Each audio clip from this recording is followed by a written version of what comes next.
Es-tu prêt pour la grande aventure? Une chasse au trésor incroyable! Viens découvrir un livre rempli de trésors pour ton cœur.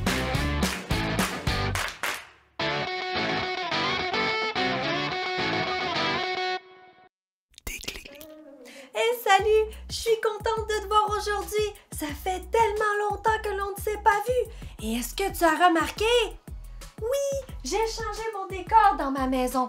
En fait, c'était pour m'aider à être patiente en attendant que mon ami mystérieux nous ramène enfin le coffre au trésor. J'avais vraiment hâte de faire de nouvelles chasses au trésor dans la Bible avec toi. Et je commençais à trouver le temps long et j'avais de moins en moins de patience, je l'avoue. Mais hier, lorsque je suis sortie pour aller me promener dans mon quartier, j'ai vu sur le bord de la porte de ma maison ceci!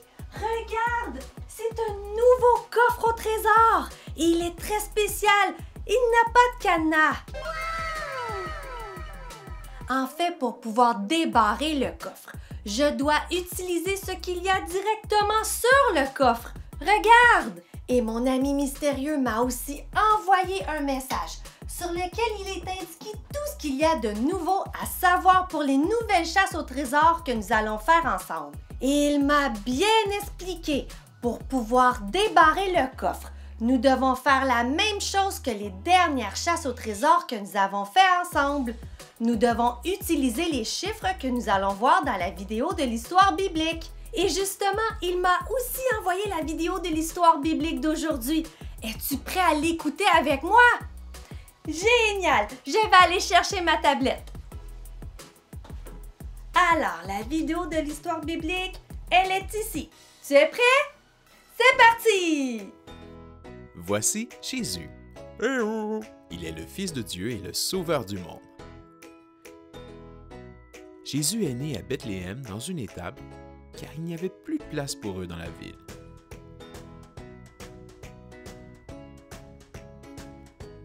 Après que Jésus soit né, sa maman Marie et son papa Joseph amena Jésus au temple à Jérusalem. Il y avait un homme nommé Siméon qui aimait Dieu. Ça, c'est vrai. Dieu lui avait dit qu'il verrait le Sauveur du monde avant de mourir. Ça aussi, c'est vrai.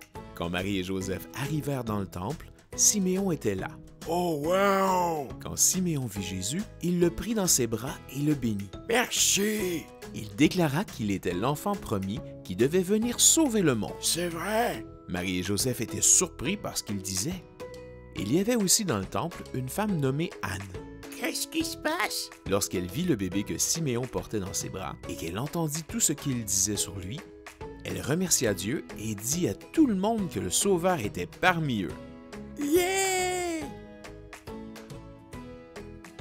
Marie et Joseph s'établirent à Nazareth.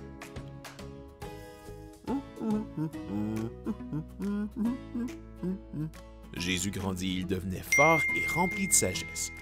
La faveur de Dieu était sur lui à tous les jours. Chaque année, les parents de Jésus voyageaient jusqu'à Jérusalem pour se rendre à une grande fête.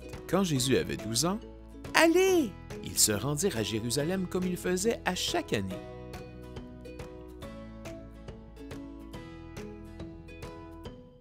Quand la fête fut terminée et que Marie et Joseph retournèrent vers leur village, Jésus? Jésus!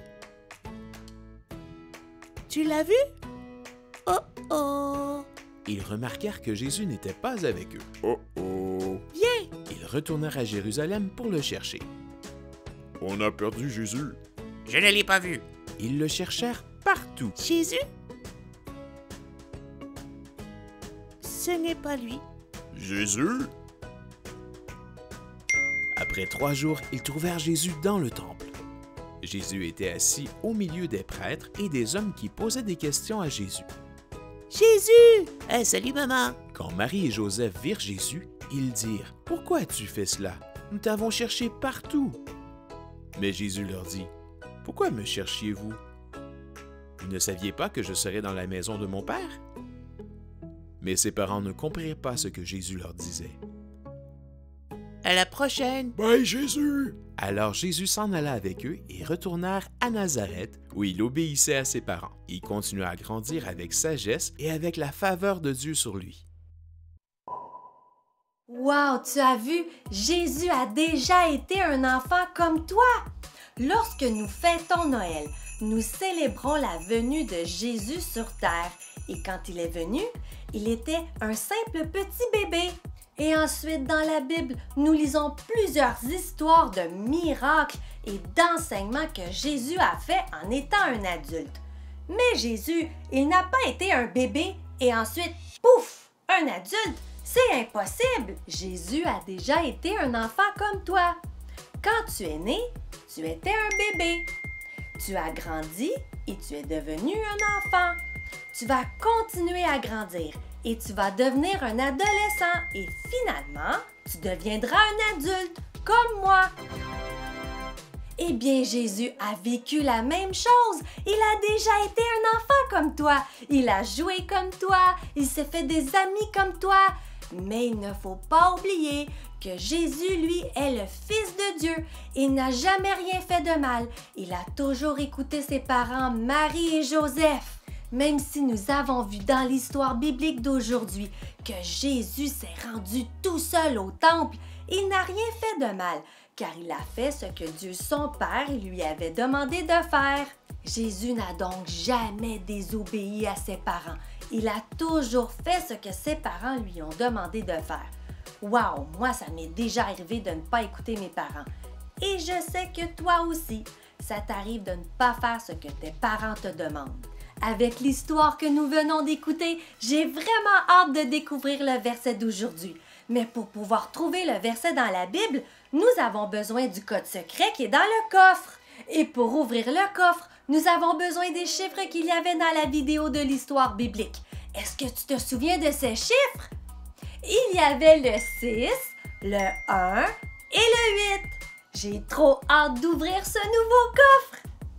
Alors, il y avait le 6, le 1 et le 8.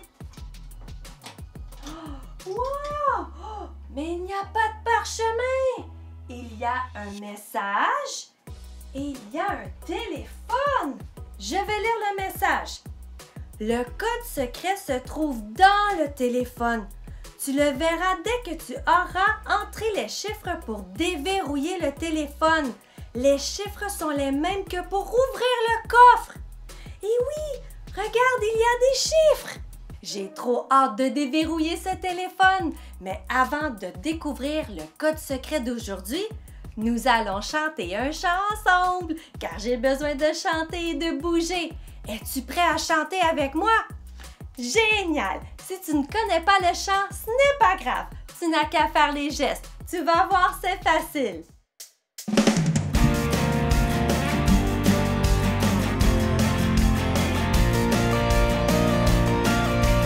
Dieu mon Père, je suis à toi. Chaque jour, je dirai, Dieu mon Père, je vis pour toi. Je suis enfant de Dieu. Dieu mon Père, je suis à toi. Chaque jour, je dirai, Dieu mon Père, je vis pour toi. Je suis enfant de Dieu. Quand je suis triste, tu es là. Tu remplis mon cœur de joie. Chaque jour, je suis heureux, car je suis enfant de Dieu. Dieu mon Père, je suis à toi. Chaque jour, je dirai, Dieu mon Père, je vis pour toi. Je suis enfant de Dieu. Quand je suis triste, tu es là. Tu remplis mon cœur de joie. Chaque jour, je suis heureux, car je suis enfant de Dieu. Dieu mon Père, je suis à toi. Chaque jour, je dirai, Dieu mon Père, je vis pour toi. Je suis enfant de Dieu. Quand je suis triste, tu es là. Tu remplis mon cœur de joie. Chaque jour, je suis heureux, car je suis enfant de Dieu. Quand je suis triste, tu es là. Tu remplis mon cœur de joie.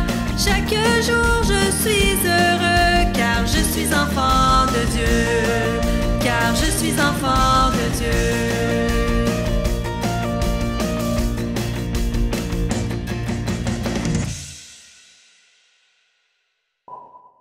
Ah oui, ça fait du bien de chanter et de bouger. Et ça faisait tellement longtemps que nous ne l'avions pas fait ensemble. Et je suis maintenant prête pour trouver le verset dans la Bible.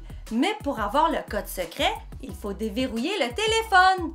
Alors, pour déverrouiller le téléphone, je vais utiliser les mêmes chiffres que nous avons utilisés pour débarrer le coffre. Il y avait le 6, le 1 et le 8. Regarde, ça fonctionne! Il y a le code secret! Je vais te le lire. Il est écrit « Bravo! Voici le code secret.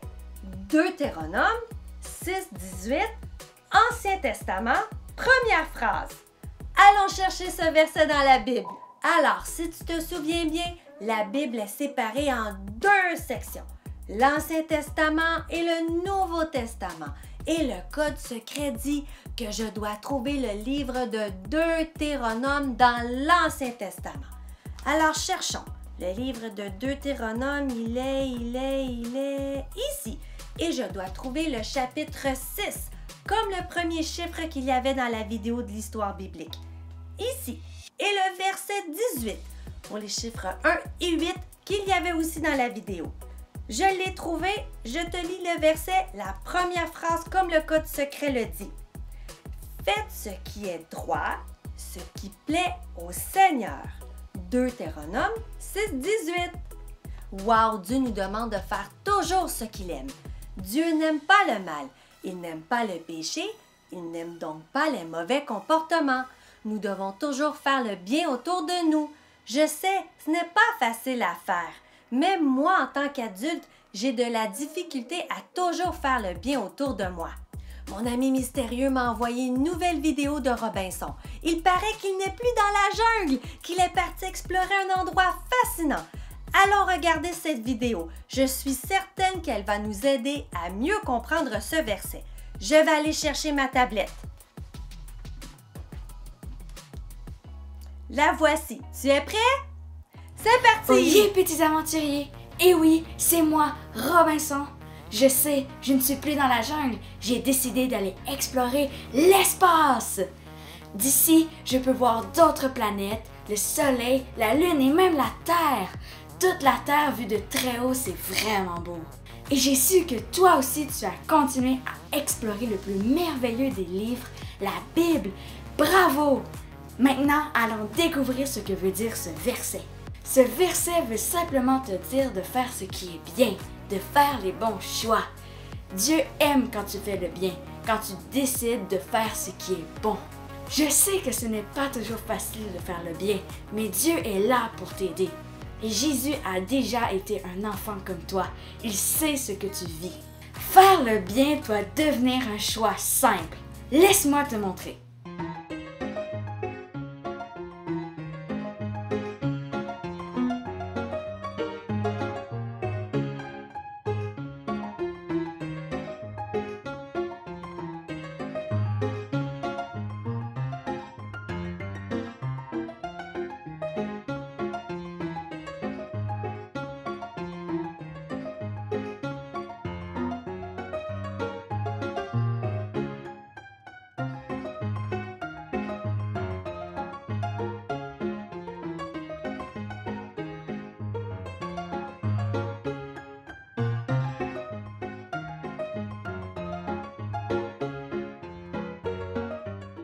Alors, est-ce que le choix était difficile à faire entre le couteau, la fourchette et la cuillère?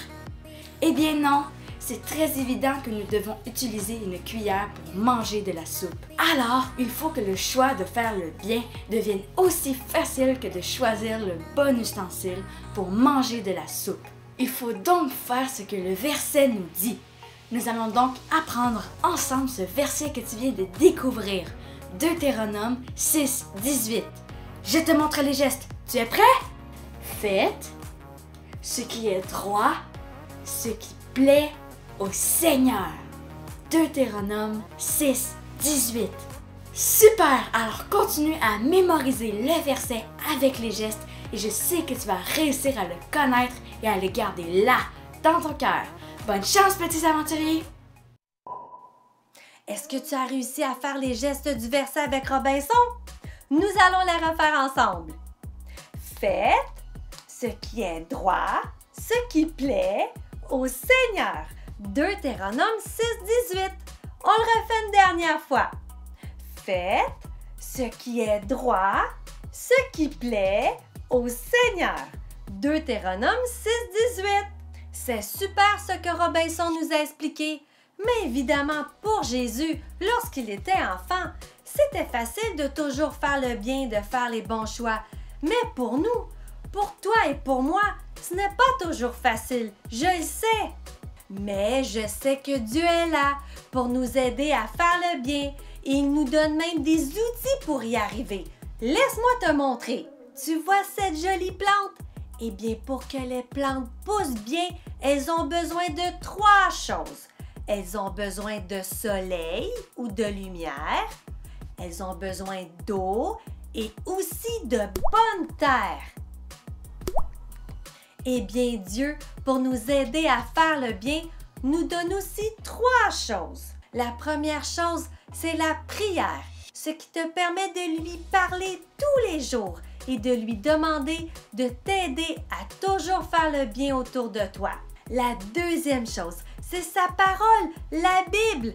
Dans la Bible, il y a plusieurs histoires merveilleuses dans lesquelles nous retrouvons des exemples de bons comportements à avoir. Et je suis certaine que si tu demandes à papa et à maman de te lire ces histoires, ils vont sûrement vouloir te les raconter. Et la troisième chose, eh bien, c'est son amour. Dieu nous aime tellement qu'il est prêt à nous pardonner quand nous faisons le choix de ne pas faire le bien. Dieu aime quand tu fais ce qui lui plaît. Il aime ça quand tu fais les bons choix. Tu es son enfant et il va t'aider à faire le bien autour de toi. Nous allons donc prendre le temps de prier Dieu pour lui demander de nous aider à toujours faire ce qui est droit, ce qui lui plaît, ce qu'il aime, comme le dit le verset d'aujourd'hui. Es-tu prêt à prier avec moi? Génial! Alors ferme bien tes yeux et nous allons prier Dieu ensemble. Seigneur Dieu, je te demande de venir m'aider à chaque jour à faire ce qui est droit, le bien autour de moi, car je veux te plaire. Merci Dieu pour ce merveilleux verset que nous avons découvert aujourd'hui, que tu puisses m'aider à le mémoriser, à le mettre en pratique et à le garder là dans mon cœur comme un précieux trésor pour ma vie. Merci Dieu. Amen. Bon, comme à chaque chasse au trésor que nous avons fait ensemble, je vais continuer à mémoriser ce verset et je t'invite à faire pareil, car c'est un précieux trésor pour ton cœur et pour ta vie.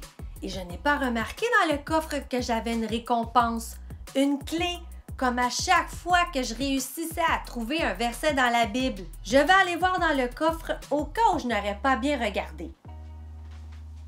Hey! Il y a une clé, mais elle est différente. Et en plus, il y a un mot inscrit dessus. Regarde!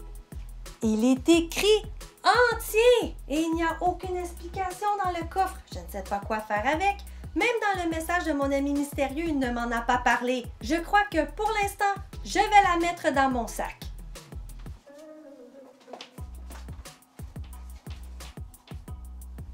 Voilà, la clé est en sécurité dans mon sac. Et il ne faut pas que j'oublie de mettre le coffre sur le bord de la porte de ma maison si nous voulons faire une nouvelle chasse au trésor dans la Bible lorsque nous allons nous revoir. Alors nous nous revoyons bientôt pour une nouvelle chasse au trésor dans le plus merveilleux des livres, la Bible. Au revoir!